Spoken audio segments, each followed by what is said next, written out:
অফিসের বস অফিসে এসেই শোনে রিশা আজ অফিসে আসেনি, তার শরীর খারাপ।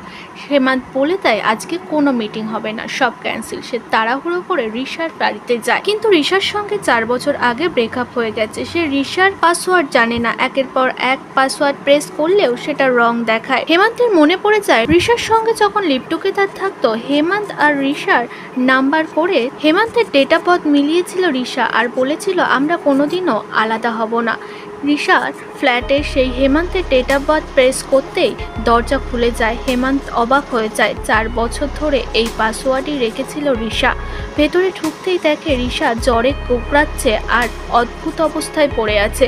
তবে সে হেমান্তের কথাই বলে যাচ্ছিল অঘরে, হেমান্ত তুমি আমাকে ছেড়ে কোথাও যেও না, হেমান্ত তুমি আমাকে জড়িয়ে ধরো। রিশাকে তখন জড়িয়ে ধরে হেমান্ত বলে, রিশা তুমি আগে ডক্টরের কাছে চলো, তারপর আমরা সারা জীবন একসাথে থাকবো।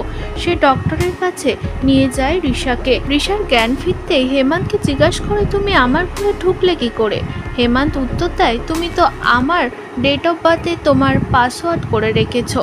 রিশা জানায় সেটা অনেক আগে করেছিলাম, ভুল করে চেঞ্জ করা হয়নি। হেমান্ত বলে তুমি জানো অঘরে শুধু আমাকেই কাছে পেতে চাইছিলে। রিশা জানায় তুমি তো একটু ভগবানকে ভয় পাও, এত মিথ্যে কথা বলা উচিত না।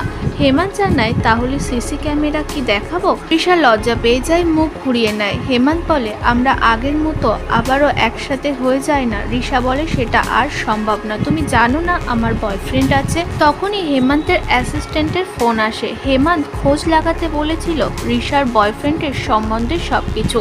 ফোনের ওপাশ থেকে জানায় আসলে যাকে রিশা বয়ফ্রেন্ড বলে তার নাম সাগর, সে রিশার নিজের পিস্তুত ভাই।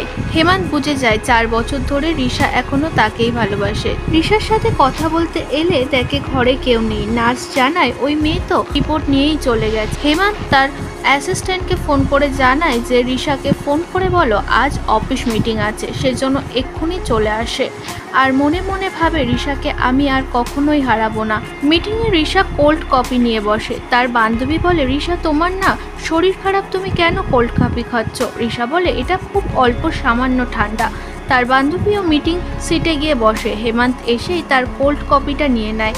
হেমান্তকে রিশা বলে স্যার এটা আমার কফি। হেমান্ত জানায় এটা তো আমি খেয়ে ফেলেছি, তুমি আমার হট কফিটা নিয়ে নাও। রিশা কি বুঝবে হেমান্তের ভালোবাসা।